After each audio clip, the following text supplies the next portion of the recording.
Olá, eu me chamo Isabelle, eu vou apresentar o trabalho Desenvolvimento Infantil em Famílias Homoparentais, Estereótipos e Segregação de Gênero em Brincadeiras. Esse trabalho foi orientado pelo professor Helder Cerqueira Santos. O gênero ele pode ser considerado como um dos elementos centrais, né, na leitura que fazemos das pessoas e do mundo. Isso tanto na adultez quanto na infância.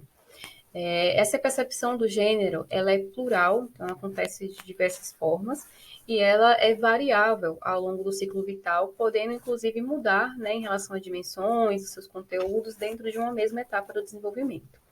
Ela está relacionada à nossa construção da identidade, das representações que fazemos do gênero, assim como dos estereótipos referentes a ele.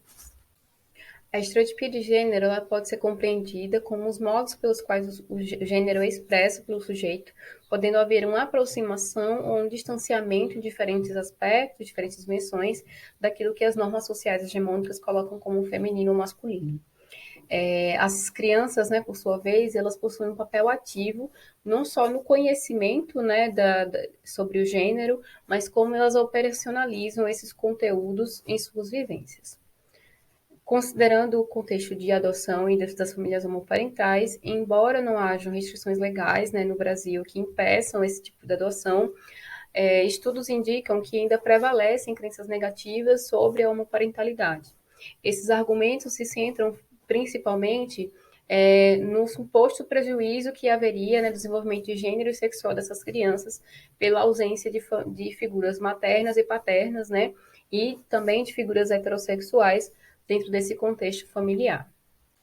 Desse modo, o objetivo da pesquisa foi investigar a estereotipia de gênero em crianças brasileiras adotadas por casais homossexuais, comparando os dados coletados no Brasil e no Canadá.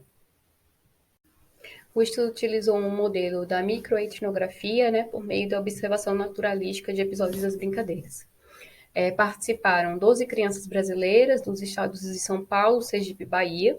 A coleta de dados ela foi feita de forma remota, de modo que os pais foram solicitados a fazer videogravações de episódios espontâneos de brincadeiras e, posteriormente, foram enviados aos pesquisadores, que fizeram a observação desses episódios.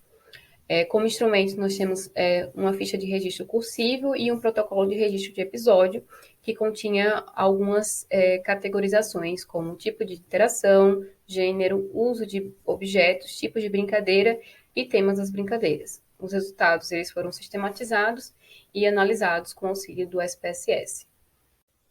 Como resultados, foram encontrados 123 episódios, os quais foram protagonizados principalmente por meninos, por crianças que residiam no estado de São Paulo, e a duração média do episódio foi de 8,61 minutos. As análises, né, inferenciais que utilizaram o gênero como variável independente, né, quanto à duração, observou-se que as meninas tiveram episódios mais longos do que os meninos, com a média de duração de 10,21 minutos.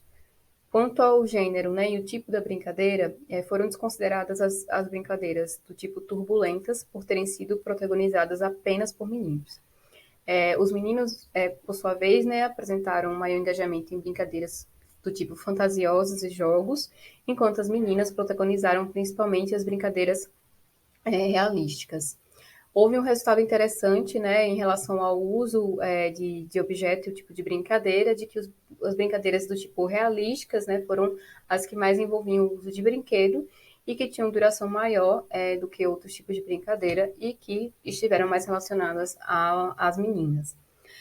Quanto ao tema da brincadeira, os meninos tiveram maior engajamento em temas como esportes e brincadeiras de habilidades motoras, e as meninas tiveram maior engajamento em temas como profissões e animais. Um resultado que chamou bastante atenção foi de que o tema casinha foi protagonizado apenas por meninas, enquanto os temas de transportes e super-heróis foram protagonizados apenas por meninos. Esses dados, eles nos indicam, né, que esse modo como os temas, né, e os tipos de brincadeiras, eles se distribuíram entre meninos e meninas, eles configuram, né, um indicador de que há estereotipia de gênero. Esses dados, né, tanto de estereotipia quanto de segregação, né, que seria essa separação entre meninos e meninas nas brincadeiras, eles são similares a estudos sobre a temática, tanto em estudos que fazem recorte de famílias homoparentais, quanto estudos mais gerais. Em relação à comparação dos dados do Brasil e do Canadá, as informações sobre segregação elas são parecidas. No entanto, o dado do Brasil ele indica uma estereotipia de gênero mais intensa do que os dados canadenses. Por fim, essa pesquisa ela apresenta contribuições, né, para esse estudo sobre desenvolvimento infantil em famílias homoparentais, assim como outros estudos, né, da literatura especializada. Sim, há um indicador de que os fatores macroculturais eles sejam mais influentes, né, nesse processo de estereotipia de gênero do que o contexto familiar.